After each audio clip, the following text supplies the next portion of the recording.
अगर ऑयल के ऊपर कोई पॉलिसी बन रही है या फिर गैस के ऊपर कोई पॉलिसी बन रही है तो इंडिया के इंटरेस्ट में क्या होगा, तो इससे ये कनेक्टेड यहां पर है। व्हाट इज कन्वेंशनल एनर्जी और इलेक्ट्रिक एनर्जी फ्रॉम सनलाइट मतलब क्या है, सोलर। यहां पर सोलर एनर्जी की बात हो रही है। एनर्जी में अभी तक जो यूपीएससी ने क्वेश्चन पूछा है, एक तो atomic then solar energy, security, significance क्या है, चैलेंजेस क्या हैं, एनर्जी क्राइसिस क्या होती है। If somebody is preparing in 2018 और उसने पीवाईक्यू की एनालिसिस कर ली है, 2015 के क्वेश्चन ये जो आया था आर्टिक सी के ऑयल डिस्कवरी के ऊपर, उसने अगर किया होगा तो 2018 में तो बहुत अच्छे से उसने आंसर लिख दिया होगा। भारत का नक्शा है, ठीक है, यहां पे ये इस एरिया में डेक्कन प्लेट्यू है और यहां पे लोकेटेड है डेक्कन ट्रैप, जिसको this is how they are interconnected, interrelated. Let us directly jump to the question. Hello and welcome to Margdarshan IAS. Jai Hind. In this video, I am going to teach you how you can use mains PYQ to boost your mains score. How you can use mains PYQ to boost your exam-oriented notes, and how you can use mains PYQs to understand the examiner mindset और exam-oriented हम पढ़ सकें। Irrespective if you are preparing for mains 2025 or mains 2026 or even if you are preparing for state PCS mains, then this video remains equally important ताकि आपको आज के बाद ये समझना ना पड़े कि मेंस की PYQ की एनालिसिस कैसे की जाती है। Okay, so please stay tuned, watch this video till the end because I am going to share the rankers copy, rankers notes. Also, I will tell you that what are the expected questions will come from the energy and resources thing. So why I have picked this topic, energy and resources, because this is the top 5 themes which comes regularly in mains paper. हमेशा आते हैं, energy और resources से questions हमेशा आते हैं और 2025 में भी आएंगे, 26 में भी आएंगे। It will happen because it has huge overlap in GS paper 1, 2 and 3. ये ओवरलैप कैसे हो रहा है हम अभी देखते हैं विथ प्रूफ। नाउ किसी भी प्रूफ को जानने के लिए सबसे पहले हम उसके ओरिजिनल सोर्स पे पहुंचते हैं जो कि हमारा सिलेबस है। तो कैसे पता चल रहा है कि आखिर एनर्जी से कैसे GS 1, 2, 3 में क्वेश्चंस आ रहे हैं, रिसोर्सेज से GS 1, 2, 3 में क्वेश्चंस आ रहे हैं। देखिए ध्यान से, ये ज्योग्राफी का सिलेबस है, ये IR का सिलेबस है और ये हमारे इकोनॉमी और टेक्नोलॉजी का सिलेबस है, GS paper 1, 2 and 3. GS paper 1 geography में it talks about distribution of key natural resources across the world. What are key natural resources? एक तो हमारा हवा, पानी, these are the very important key natural resources, land, agriculture. उसके बाद आता है हमारा oil, then gas, then coal. इनका डिस्ट्रीब्यूशन क्या है across the world including South Asia and Indian subcontinent. तो आपको पता होना चाहिए कि साउथ एशियन कंट्रीज कौन सी हैं, मैप में उसको बना लीजिए। इंडियन सबकॉन्टिनेंट में कंट्रीज कौन कौन सी आती है, इंडियन सबकॉन्टिनेंट का मैप कैसे बनेगा, आप मैप में बना लीजिए। Very very important. Okay, distribution पूछ रहा है तो डिस्ट्रीब्यूशन में चैलेंजेस भी होंगे, पॉलिसीज भी होंगी, because these natural resources doesn't have any boundary. ठीक है, एयर, वाटर, एग्रीकल्चर, लैंड, कोई बाउंड्री नहीं है इसकी। ठीक, लेकिन हमने बाउंड्री क्रिएट कर रखी है वाया जियोपॉलिटिक्स। अब जब जियोपॉलिटिक्स की बात आ चुकी है तो you talk about IR, affect of policies and politics of developed and developing countries on India's interest. Think about a resource of oil, how oil with middle east, India का interest है उसमें because India is heavily dependent upon the oil imports, तो policies उसके related important होंगी। Gas के लिए भी India जो है वो बहुत ज़्यादा डिपेंडेंट है बाहर के कंट्रीज से, तो गैस के लिए जो पॉलिसीज होंगी वो बहुत इंपॉर्टेंट होंगी। अब समझ में आया कैसे ये रिलेट हो रहा है। नाउ अब हम लोग आते हैं इकोनॉमी और टेक्नोलॉजी के सेक्शन में। When you look here it says infrastructure में एनर्जी का infrastructure of energy. What kind of energy? Renewable, non renewable. Renewable energy are those which can renew.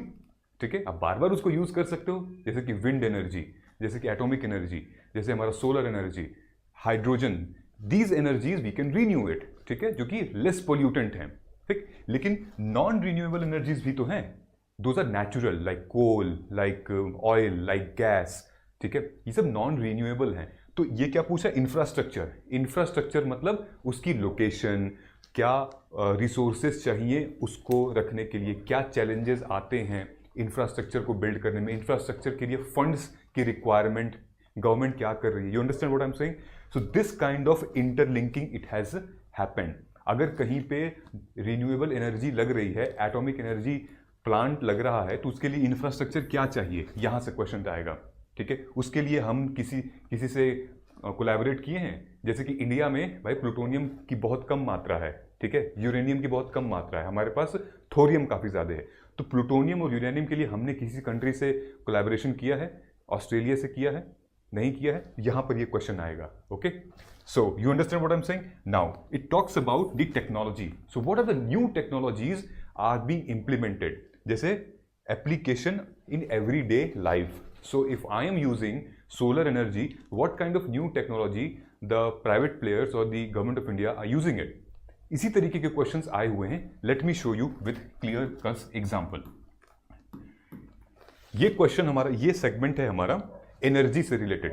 In this video, I will also talk about toppers answer copy. I will also show you how toppers write their notes, ठीक है। And आप देखिए 2013 से लेके, let me zoom this out, थोड़ा सा इसको zoom कर लेते हैं। सो 2013 से लेकर 2023 तक क्वेश्चंस हमारे पास कंसिस्टेंसी के साथ बने हुए हैं, ठीक है। नाउ ध्यान से देखिएगा, I will underline few things, okay. What is there, यहाँ पे ये क्वेश्चंस लिखा हुआ है, किस साल में ये आए थे, देन किस सब्जेक्ट से ये आए हैं, एंड देन थीम क्या क्या है, okay. All these are mention here. Now ध्यान से अगर हम देखेंगे तो यहाँ पे लिखा है electric vehicle rapidly growing world wide, how do electric vehicle contributes to reducing carbon. यहाँ पर एनर्जी की बात हो रही है एक, ठीक है, कैसे इलेक्ट्रिक व्हीकल रिड्यूस करेगा कार्बन को, ठीक है, ये हो गया। देन उसके बाद ये देखिए, do you think that energy needs from renewable by 30। उसके बाद है how will the shift of subsidies from fossil fuels, which means it talks about the fossil fuel का ऑल्टरनेटिव क्या है, विच इज रिन्यूएबल एनर्जी, ठीक है। तो यहाँ पे फॉसिल फ्यूल और रिन्यूएबल एनर्जी, इंडिया को रिन्यूएबल एनर्जी क्यों जरूरत है, क्यों हम फॉसिल फ्यूल पे डिपेंड नहीं रह सकते हैं। उसके बाद क्या क्वेश्चन है, they are asking about, direct question asking about describe the benefit of deriving electricity from the sunlight in contrast to conventional energy generation. What are conventional energy and non-conventional energy? We have to think about it. देखो ध्यान से अगर देखोगे, यहाँ 2020 में question पूछा है कि कन्वेंशनल एनर्जी के जनरेशन से, फिर यहाँ पे क्वेश्चन पूछा है कि 2013 में कि write a note on India's green energy corridor to alleviate the problem of conventional energy. तो इसको और इसको यहाँ कॉमन क्या है, कन्वेंशनल। सो आपको पता होना चाहिए कि कन्वेंशनल और नॉन कन्वेंशनल कौन कौन सी है। कन्वेंशनल हमारी कोल है, कन्वेंशनल हमारी गैस है, कन्वेंशनल हमारी ऑयल है, ये सारी कन्वेंशनल एनर्जीज हैं। नॉन कन्वेंशनल कौन है, मैंने आपको अभी अभी बताया है। तो you have to write a quick note out of it, अभी मैं आपको बताऊंगा। तो हमें कुछ एक कॉमन थीम दिखी और चेक कर लेते हैं। सस्टेनेबल एंड मॉडर्न एनर्जी, यहां क्वेश्चन पूछ रहा है 2018 में, sustainable energy and sustainable development goals. So sustainable energy and modern energy क्या होती है? Again modern energy is non conventional energies, ठीक है, विच इज रिन्यूएबल एनर्जीज। उसके बाद give an account of the current status of the target to be achieve pertaining to renewable energy sources in the country. अब बताइए यहाँ पे, तो अगर आप इस पूरे क्वेश्चन के लिस्ट को देखेंगे, there are only 3-4 words common, renewable, non renewable, conventional, non conventional, then energy sources, alright, energy sources, then solar lights, modern energy, energy corridor, green energy corridor. These are the questions UPSC is asking. Now हमें क्या इसमें ध्यान देना है, अब notes कैसे हम बनाएंगे, आई विल शो यू, ठीक है। We will only deal with energy, okay, मैं यहां लिख देता हूं, we will only deal with energy and I have mentioned, मैंने नोट्स बना के ले आए आपके लिए, ओके। सो किन किन चीजों की एनर्जी से रिलेटेड हम लोग बात करेंगे। Number 1, so when you talk about energy, यहां पर बात हो रही है एक तो रिन्यूएबल, यहां पर आप 2 एरो दे सकते हैं, एक रिन्यूएबल, एक नॉन रिन्यूएबल। तो रिन्यूएबल एनर्जी में आपको जो रिन्यू हो सकते हैं, ठीक, और जो पोल्यूट कम करते हैं, कौन कौन सी एनर्जी है, types of renewable energy you have to write it, okay, types of non renewable energy you have to write it, और उनके लोकेशंस और चैलेंजेस क्या क्या हैं वो भी हैं। बहरहाल एनर्जी में अभी तक जो यूपीएससी ने क्वेश्चन पूछा है, एक तो एटॉमिक देन सोलर, ठीक है, सोलर एनर्जी पूछा है, then UPSC has asked about wind energy, ठीक, then they asked about green hydrogen से जो एनर्जी निकल रही है, ओके। अब इन चारों का, these are the question that UPSC has asked. I will tell you what are the expected questions. अब इन चारों का what they have asked the significance. They have asked the significance, the importance of atomic energy, why they are growing significance, solar energy, why is it important, wind, why, and then green hydrogen, why. So आपको ये why देखना है, why they are important, significance क्या है उसकी। UPSC में mains oriented preparation तो कर ली, लेकिन आंसर राइटिंग करते वक्त क्या आपको भी यही फील होता है कि टाइम तो था, पढ़ाई भी की, पर आंसर का स्ट्रक्चर वीक था, कंटेंट था पर एग्जाम्पल और डेटा पॉइंट्स नहीं थे, स्टैटिक पढ़ लिया पर करंट अफेयर कैसे इंटीग्रेट करें नहीं पता। हर क्वेश्चन का सेम फ्लो बनता है जब भी आंसर राइटिंग करो, कोई मल्टी डायमेंशनल थिंकिंग ही नहीं है। लेकिन आप अकेले नहीं हो, there are thousands of aspirant daily facing this problem. But Margdarshan IAS का मेंस पीवाईक्यू अस्त्रा बना है इसी प्रॉब्लम और स्ट्रगल का सॉल्यूशन, जहां पर आपको 20 से भी ज्यादा हर एक सब्जेक्ट्स की रिकॉर्डेड क्लासेस मिलेंगी, एनालिसिस और डिस्कशन के साथ। हर क्वेश्चंस के थीम वाइज ब्रेकडाउन और मॉडल आंसर मिलेंगे, हर एक सब्जेक्ट का मोस्ट एक्सपेक्टेड क्वेश्चन, टॉपर्स की कॉपीज का कंपैरिजन और उनका इवैल्यूएशन, उनकी कॉपीज की एनालिसिस और नोट मेकिंग के कुछ हैक्स आपको पता चलेंगे। आपको इसमें 4 लेवल में कंटेंट डिवाइड होगा, लेवल 1 टू लेवल 4, जो कि आपके प्रिपरेशन में काफी बूस्ट करेगा। हर वीक एक लाइव डाउट सेशन होगा सिद्धार्थ सर के साथ, और ये सब कुछ हमारे मार्गदर्शन आईएएस के मोबाइल ऐप पर मिलेगा। मेंस के लिए आंसर राइटिंग करना एक स्किल है और हम आपको सिखाएंगे वो skill step by step. This is not just another PYQ course. This is your blueprint of getting 600 plus in GS mains, including GS paper 1 to 4 and essay. सोचिए मत ज़्यादा, जो चाहिए वही मिलेगा। यूपीएससी के पैटर्न और उसके एग्जामिनर के माइंडसेट को समझिए। आज ही एनरोल करिए, शायद लेट ना हो जाए। लिंक डिस्क्रिप्शन में दिया हुआ है, कोड यूज करिए mains PYQ for maximum discount. के बाद है कि रीजनल डिस्पैरिटी,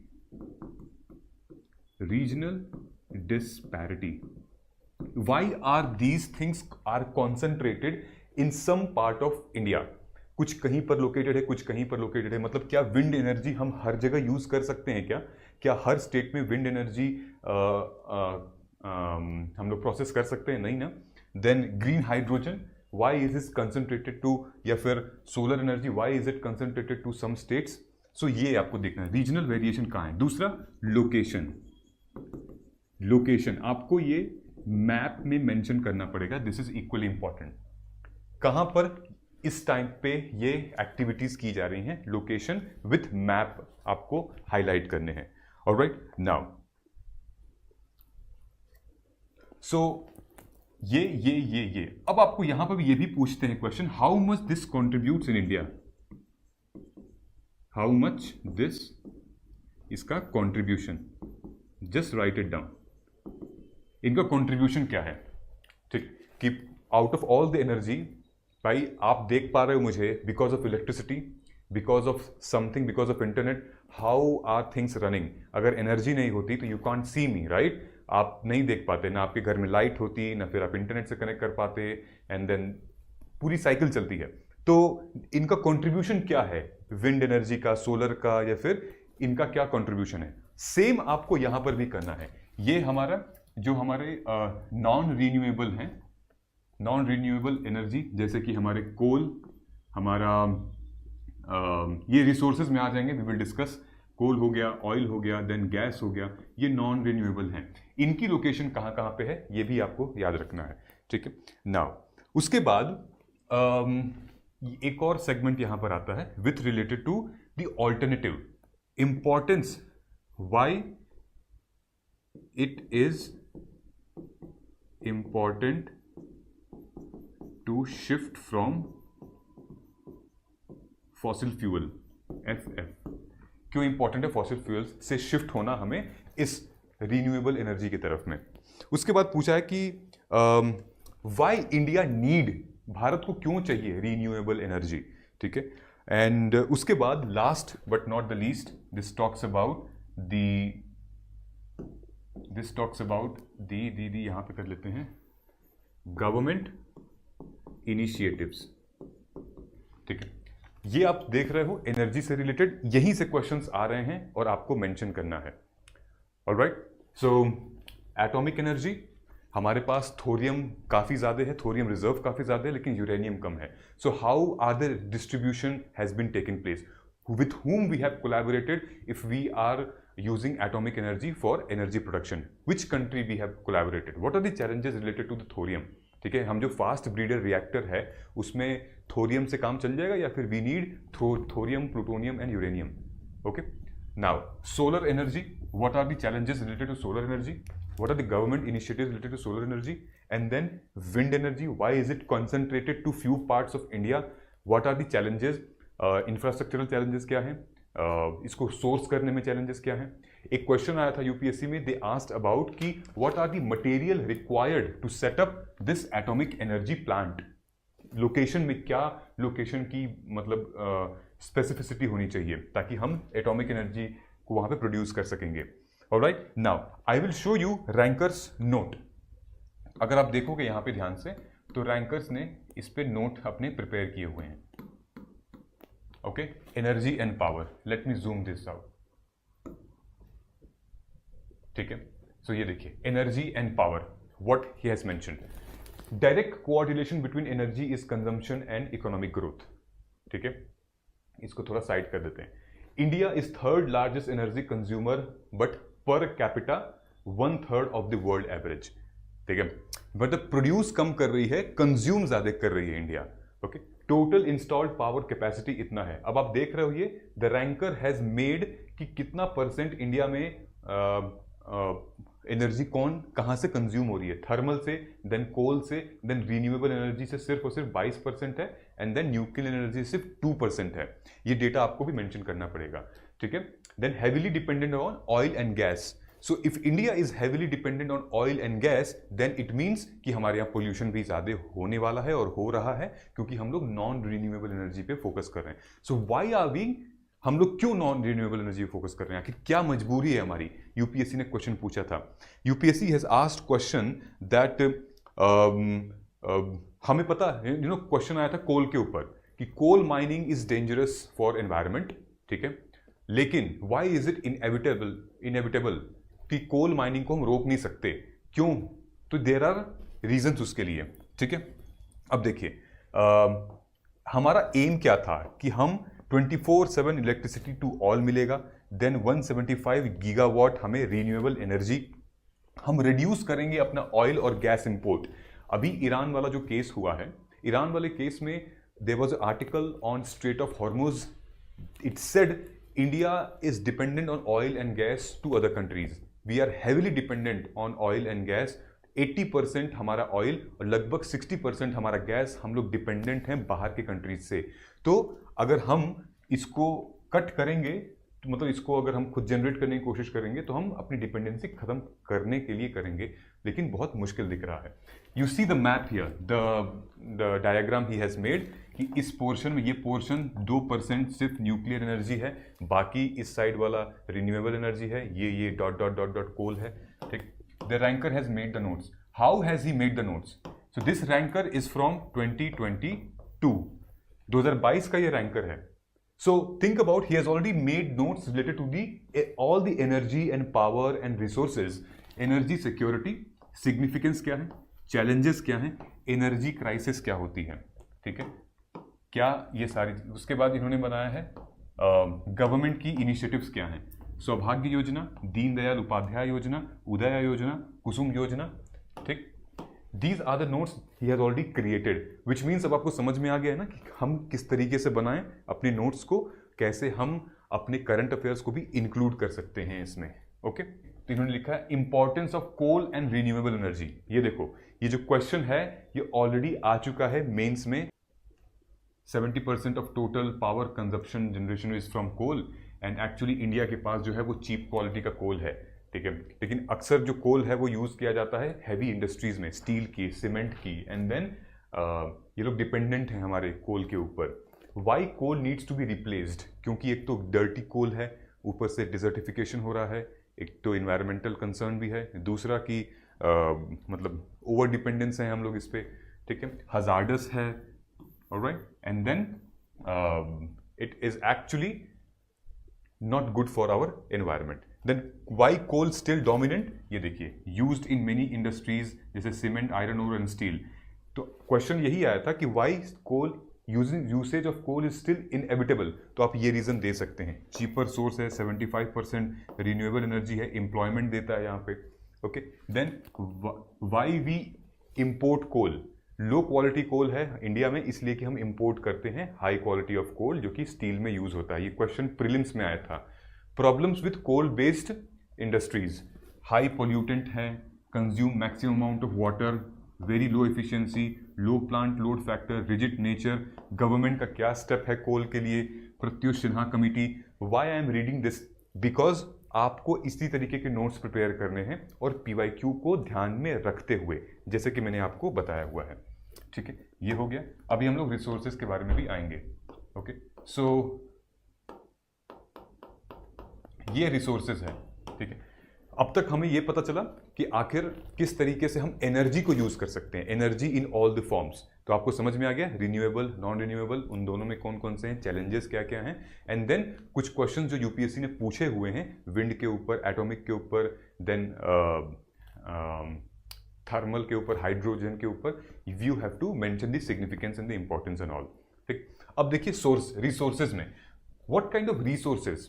रिसोर्सेज हमारे वो रिसोर्सेज जो कि इंपॉर्टेंस फॉर इंडिया, जहां से हम अपनी इकोनॉमी को ड्राइव करते हैं, ठीक है। इसी रिसोर्सेज के ऊपर काफी क्वेश्चंस आ चुके थे। ऑयल बहुत बड़ा रिसोर्स है, गैस बहुत बड़ी रिसोर्स है, कोल बहुत बड़ा रिसोर्स है, ठीक। ये सारे के सारे नेचुरल रिसोर्सेज हैं जहां पर हमें really very very important to understand ये लोग कहाँ कॉन्सेंट्रेटेड हैं और क्यों अनइवन डिस्ट्रीब्यूशन है, ठीक है। फॉर एग्जाम्पल अगर यहां पर बात की जाएगी, ये देखिएगा, distribution of rubber producing countries, okay, distribution of rubber producing countries और मेजर इन्वायरमेंटल इशू क्या है। ध्यान से देखिएगा, there is a theme attached to it. यहां पर क्या है, why is India taking keen interest in Arctic region, और यहां पर क्या दिया है कि how does India see its place in the economic space of rising natural resource rich Africa. फिर यहां पे एक क्वेश्चन दिया है, what are the economic significance of discovery of oil in Arctic Sea and possible environmental consequences? तो दो question. Number one, Arctic region and Arctic Sea. We all know where the Arctic, north pole पे Russia पूरा bordering कर रहा है उसको, north pole पे Arctic reason है। तो इंडिया के लिए आर्टिक रीजन क्यों इंपॉर्टेंट है, ठीक है। तो मतलब आप ये कहा जाता है कि वहाँ पे like 15 to 20% global oil reserve वहाँ पे छुपा हुआ है। अभी तक किसी ने बहुत डिटेल में वहाँ पे रिसर्च नहीं की है। इतना ज़्यादा मिनरल है, इतना ज़्यादा गैसेस हैं, इतनी ज़्यादा ऑयल है वहाँ पे। वहाँ की ऑयल अगर सब एक्सप्लोर कर लेंगे तो ओपेक कंट्रीज़ की ऑयल की डिपेंडेंसी रिड्यूस हो जाएगी। लेकिन ऑयल है, वहाँ पे बर्फ़ है, बर्फ़ के अंदर ऑयल है नीचे, तो जब आप उसको ड्रिल करेंगे, डिग करेंगे, तो क्या होगा, इन्वायरमेंटल इम्पैक्ट होगा। कैसा इम्पैक्ट? ग्लेशियर्स निकलेंगे, आइस मेल्ट होगी तो ग्लेशियर निकलेगा, परमाफ्रोस्ट पिघलेगा, हार्मफुल गैसेस रिलीज होंगे। यही सारी चीज़ें जो मैं आपको बता रहा हूँ आपके आंसर में लिखनी है। तो क्या है इकोनॉमिक सिग्निफिकेंस, क्या है? एक तो हम R&D हमको मिलेगा, हमारी ओपेक कंट्रीज की ऑयल डिपेंडेंसी खत्म हो जाएगी अगर हम डिस्कवर करते हैं ऑयल, मतलब या फिर रिसोर्सेज वहाँ पे। फिर हमारे यहाँ पे एक आर्टिक काउंसिल एक पॉलिसी है जिसके थ्रू हम रिसर्च एंड डेवलपमेंट R&D वगैरह करते हैं। वहाँ पे एक्सपेरिमेंट्स होते हैं, टीचिंग के पर्पज़ के लिए जाया जाता है, वहाँ पे डिस्कवरी होती है, ठीक। So this is why it taking keen interest. तो आपको दो क्वेश्चन दिख गया। For example if somebody is preparing in 2018 और उसने पीवाईक्यू की एनालिसिस कर ली है डिटेल में, तो ऑलरेडी 2015 के क्वेश्चन ये जो आया था आर्टिक सी के ऑयल डिस्कवरी के ऊपर, उसने अगर किया होगा तो 2018 में तो बहुत अच्छे से उसने आंसर लिख दिया होगा। Alright, so this is how you have to also make it. Alright, now ये क्वेश्चन हो गया। उसके बाद देखिए दो क्वेश्चन की सिमिलैरिटी देखिएगा। 2015 में ये जो क्वेश्चन आया था आर्टिक सी के ऊपर, जो इकोनॉमिक सिग्निफिकेंस क्या होगा अगर इसकी डिस्कवरी होगी तो, और पूछा गया था पॉसिबल इन्वायरमेंटल कॉन्सिक्वेंसेज, और यहां क्या भी पूछा गया है, रबर प्रोड्यूसिंग कंट्री में भी इन्वायरमेंटल इश्यूज क्या होंगे। ठीक है, तो आपको दिख रहा है लिंक, कोई भी अगर की नेचुरल रिसोर्सेज है, अगर हम उसको एक्सट्रैक्ट कर रहे हैं, अगर हम उसको निकाल रहे हैं, तोड़ रहे हैं, अपने यूज के लिए लगा रहे हैं, तो इन्वायरमेंटल कंसर्न क्या होंगे, क्या कितना बड़ा इंपैक्ट आएगा इन्वायरमेंट के ऊपर। ठीक है, this is how we have to make now. और दिखा रहे हैं आपके questions now. Critically evaluate various resources of the ocean which can be harness to meet resources crisis in the world. Ocean में कौन कौन से ऐसे रिसोर्सेज हैं जो कि पूरे वर्ल्ड के क्राइसिस को मिटा सकते हैं। ऑलराइट, तो these are the few questions now. और देख लेते हैं, और भी कुछ क्वेश्चंस थे हमारे। ये Deccan trap, what are Deccan trap, what are Gondwana land. ठीक है, यहां पे देखो सोलर एनर्जी से क्वेश्चन पूछा गया है। ये एक सोलर एनर्जी, उससे पहले हमने सोलर एनर्जी पे पढ़ा था। ठीक है, तो 2 बार तो क्वेश्चन डायरेक्टली पूछ दी। यहां पे सोलर एनर्जी लिखा है, वहां पे एनर्जी फ्रॉम द सनलाइट लिखा है। ओके, यहां पे क्या लिखा है, petroleum refineries are not necessarily located near to crude oil producing area, particularly many development countries. So petroleum refinery कहाँ कहाँ पे किस लोकेशन में प्रोड्यूस और उसको किया जाता है, स्टैब्लिश कहाँ किया जा सकता है। ठीक है, उसके बाद क्या है, in spite of adverse environmental impact coal mining is still inevitable for development. देखो ये क्वेश्चन है which I was looking for, 2017 में क्वेश्चन आया था कि कोल माइनिंग जो है वो इन्वायरमेंटल इंपैक्ट है, लेकिन फिर भी क्यों इनएविटेबल है डेवलपमेंट के लिए। So these are the question which UPSC has asked in the past 10 years। ठीक, now let me tell you, यहाँ पे थोड़ा सा एक डायग्राम आपके लिए बना देते हैं ताकि आपको एक क्लैरिटी मिल जाए। ठीक, सो रिसोर्सेज,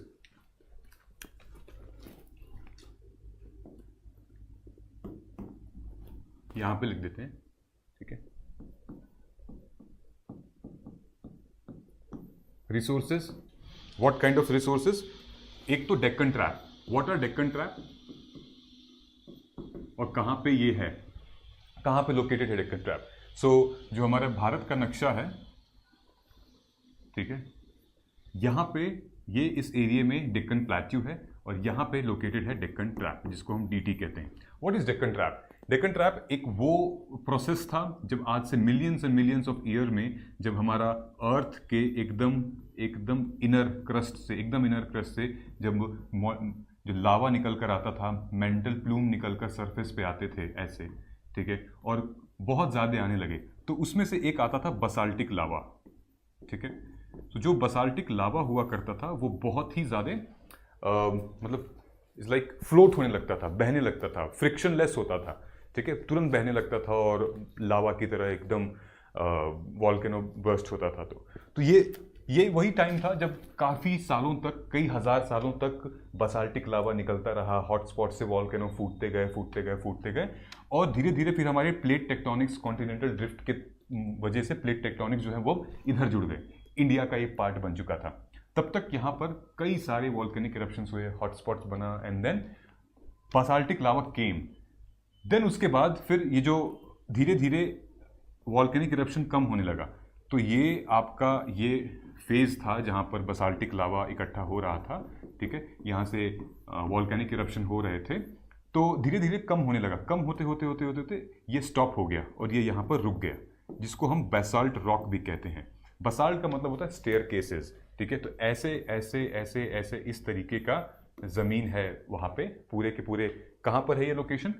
ये लगभग डेक्कन प्लेट्यू हमारे 8 स्टेट्स में रिफाइंड है, कॉन्सेंट्रेटेड है। मेजरली जो डेक्कन ट्रैप है वो हमारा महाराष्ट्र में है, उसके बाद फिर गुजरात में थोड़ा सा है, मध्य प्रदेश में है और थोड़ा सा गोवा वाला पार्ट है। ठीक है, सो डेक्कन ट्रैप क्यों कहा जाता है इसको? Because it has trapped what? Basaltic lava. ठीक है, और इसी की वजह से यहाँ की जो सॉइल है वो ब्लैक सॉइल है, जो कि बहुत फर्टाइल है और हमें मतलब बहुत एक तरीके से rich in mineral and nutrients. ठीक है, तो इसीलिए इसको हम लोग बसाल्टिक लावा कहते हैं और डेक्कन ट्रैप कहते हैं, क्योंकि मिनरल्स बहुत ज़्यादा हैं इसमें। So many minerals, magnesium, phosphates, nitrogen and all. ठीक है, सो ये हो गया डेक्कन ट्रैप। उसके बाद गोंडवाना लैंड, गोंडवाना लैंड। फिर उसके बाद ओशन, ओशन में रिसोर्सेस पूछ रहा है। और क्या पूछ रहा है इसमें? India's coast line, India's coast line. So just think about it. UPSC is not asking any random question जहां पर रिसोर्स रिच जगह नहीं है। रिसोर्स रिच जगह से ही यूपीएससी क्वेश्चन पूछ रहा है। एक तो डेक्कन ट्रैप, दूसरा गोंडवाना लैंड, देन ओशन के अंदर क्या क्या ऐसी चीजें हैं जो कि हमारे एनर्जी क्राइसिस को पूरे वर्ल्ड की मिटा सकती है, तो आपको वो बताना है। फिर उसके बाद इंडिया का कोस्ट लाइन में कितने एनर्जी, मतलब क्या क्या हैं।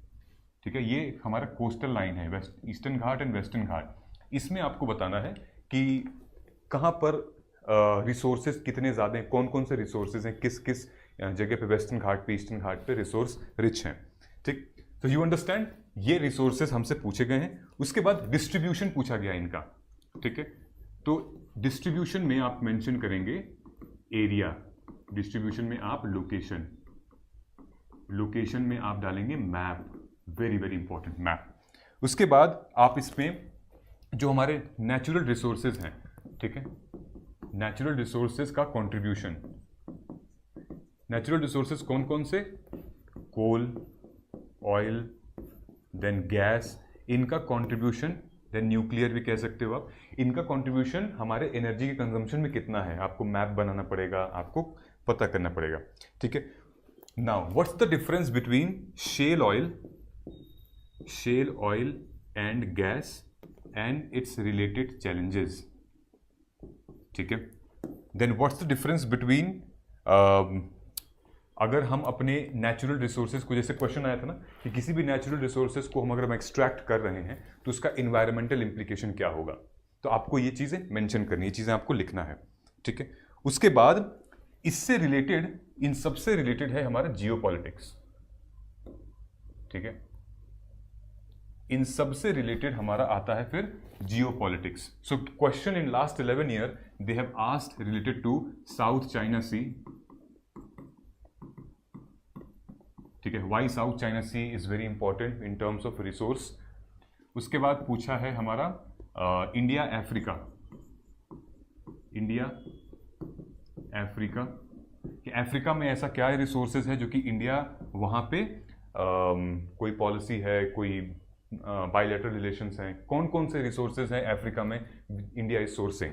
Then they have asked about the global distribution of rubber, हमने अभी पढ़ा है रबर का distribution. And then they have asked about Arctic region. ठीक है, सो आप जब भी ज्योग्राफी पढ़ेंगे या फिर एनर्जी एंड रिसोर्सेज पढ़ेंगे, अगर आपको ये पता होगा कि ये एरिया जो है यहाँ पे रिसोर्स रिच है, मिनरल रिच है, तो UPSC has eye there and they will ask question related to it. Okay, so these kind of questions they will ask. Now अब आपको समझ में आ गया है रिसोर्सेज में डिस्ट्रीब्यूशन और उनकी लोकेशन कहाँ कहाँ पे है। फिर कुछ क्वेश्चंस पूछे गए हैं जो कि रिसोर्स रिच हैं इंडिया में, जो कि हमारे डेक्कन ट्रैप हैं। देन ओशन के अंदर क्या क्या है, देन ये हमारा है इंडिया के कोस्ट लाइन पे कितना, कौन कौन से रिसोर्सेज हैं, मिनरल रिच है। फिर उसके बाद गोंडवाना लैंड जो हुआ करता था, फिर उसके बाद क्या कंट्रीब्यूशन है। देन जो भी हम रिसोर्स को एक्सट्रैक्ट कर रहे हैं उसका इंपॉर्टेंस और चैलेंजेस, इन्वायरमेंटल इश्यूज क्या क्या आएंगे। ठीक है, जैसे कि आर्कटिक रीजन में अगर हम ऑयल निकाल रहे हैं या फिर कोई मिनरल या फिर हम एक्सप्लोरेशन कर रहे हैं तो उसका इन्वायरमेंटल इम्पैक्ट क्या होगा। South China rubber and all, ये जियोपॉलिटिकल सिनेरियो है। अब हम लोग बात करते हैं what kind of question they can ask from energy and resources. ठीक है, एनर्जी एंड रिसोर्सेज से एक तो इतने सारे क्वेश्चन हमने डील कर लिए हैं। Now they are asking about, they can ask about again Africa, because Africa से हम लोग काफ़ी कुछ सोर्स करते हैं और Africa not only oil but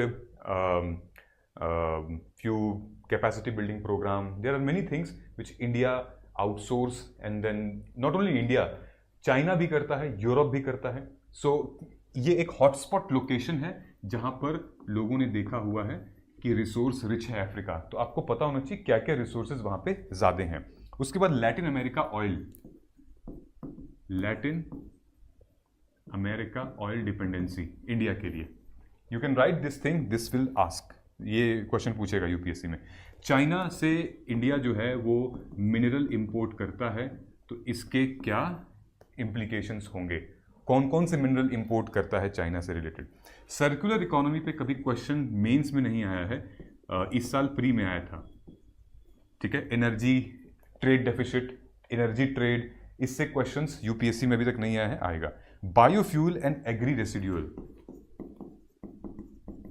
biofuel and agriculture residue. ठीक है, this question will definitely they will ask. Now there are another question set. Role of lithium. Lithium बहुत चल रहा है, semiconductor. Role of lithium, cobalt and rare earth, cobalt and rare earth. ठीक है, plus green hydrogen. Make note, questions will definitely come. ठीक है, then hydrogen economy and storage challenges. Then यहां पे hydrogen economy and then storage challenges. ठीक है, उसके बाद है हमारा we can expect question related to the energy access from rural to urban. Rural urban area में प्रॉब्लम जो है वो एनर्जी के रिसोर्सेज को लेकर है, तो आखिर हम कैसे रूरल और अर्बन एरिया में एनर्जी का डिस्ट्रीब्यूशन करें ताकि उनके बीच में गैप और डिवीजन कम हो. ठीक है, जैसे इलेक्ट्रिसिटी हो गया, जैसे वाटर हो गया, लैंड हो गया, थर्मल हो गया, कोल हो गया, तो इनसे कैसे हम इवनली डिस्ट्रीब्यूट करें वो इम्पॉर्टेंट है यहाँ पे. ओके, ये हो गया. Then how are energy sector being used to control the climate extremes.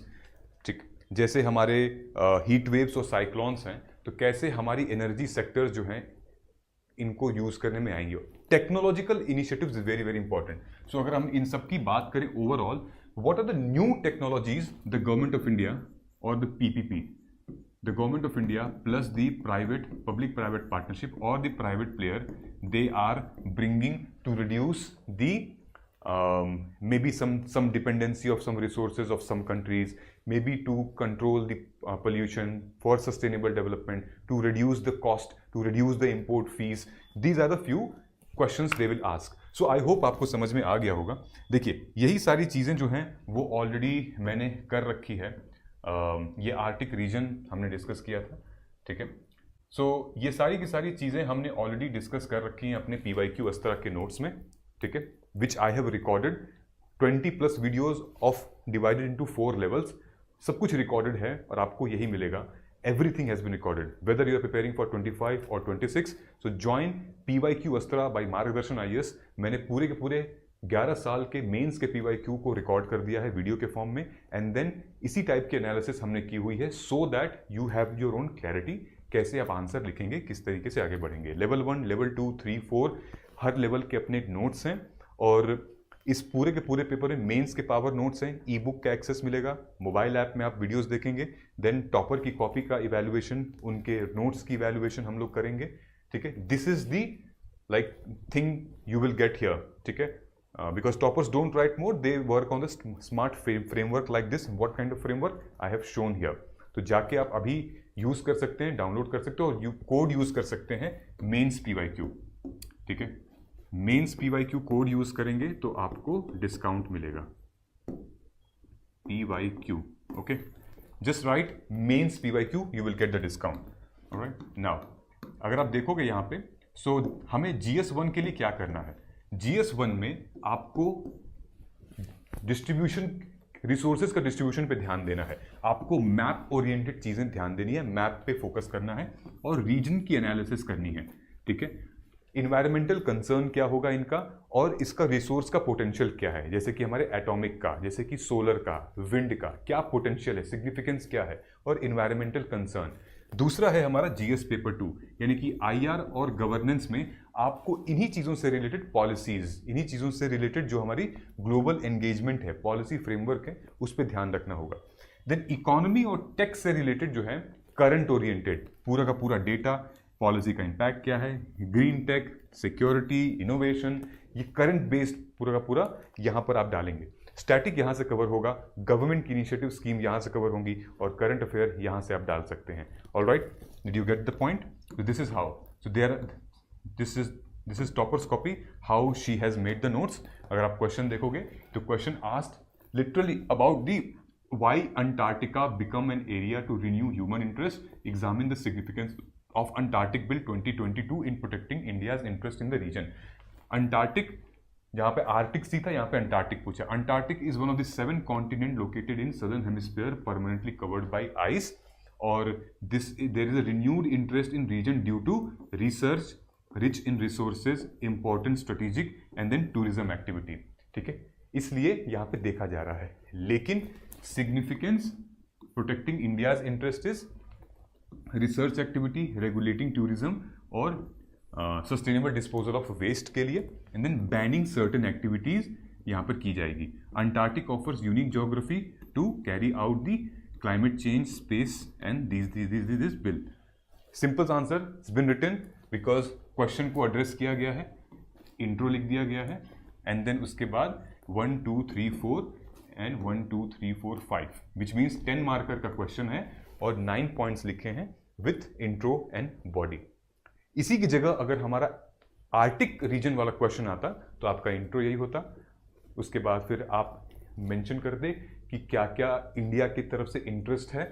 Same चीज़ है, रिसर्च है, रिच इन रिसोर्सेज है, important strategically for over dependence on oil, and then tourism activities. और नेगेटिव में वहाँ पे पॉइंट होता इन्वायरमेंटल इम्पैक्ट क्या होता, तो आप लिख सकते थे वहाँ पे कि परमाफ्रॉस्ट होता, ग्रीन हाउस गैसेज हैं, और and then it leads to कि ocean currents, then salinity बढ़ जाती, so many things you can write in the environmental impact. Alright, so these are the few things which I think अब आपको समझ में आ गया होगा with reference to the PYQ, how you can use PYQ to boost your mains marks. Please share this video to somebody who is seriously preparing for UPSC so that उनको ये पता चल जाए कि ऐसे decode किया जाता है। If you like this video, please subscribe this channel so that more videos will come like this, and then next we are going to take the topic wise high priority topics so that आपका cover होते जाए and then आपको clarity आते जाए। Thank you so much and all the very best. जय हिंद।